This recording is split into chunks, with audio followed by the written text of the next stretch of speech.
பெரியவர்களே, தாய்மார்களே, சான்றோர்களே, ஆண்டோர்களே, இளைஞர்களே, இளைஞர்களே, வாக்காளர் பெருமக்களே, அனைவருக்கும் வணக்கம்.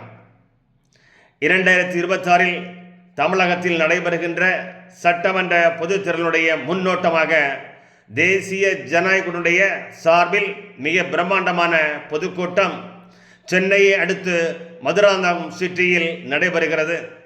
நண்பர்களே, பெரியவர்களே, தாய்மார்களே, இந்த பிரம்மாண்டமான பொதுக்கூட்டத்திற்கு நம்முடைய பாரத பிரதமர் திரு நரேந்திர மோடி அவர்கள் தேர்தல் எழுச்சியுரை ஆற்றவுள்ளார்.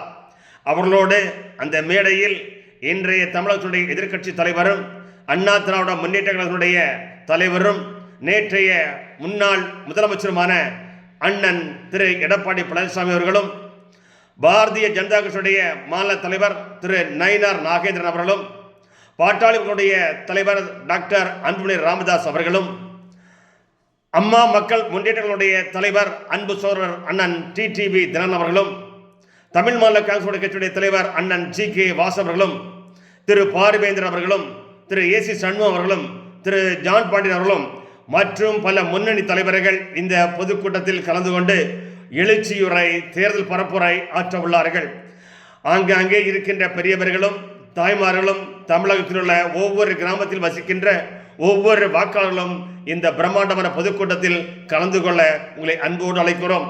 இது ஒரு வித்தியாசமான தேர்தல். 2024 நடைபெறுகின்ற தேர்தல் ஆண்டு கொண்டிருக்கின்ற திராவிட முன்னேற்ற கழக கூட்டணி ஆட்சியை வீட்டுக்கு அனுப்புகின்ற ஒரு முக்கியமான ஒரு தேர்தலை எதிர்கொண்டு பாரதிய ஜனதா கட்சி தலைமையில் தேசிய ஜனநாயக தலைமையில் மிக பிரம்மாண்டமான பொதுக்கூட்டம் மதுராந்தகம் நகரத்தில் நடைபெறுகிறது.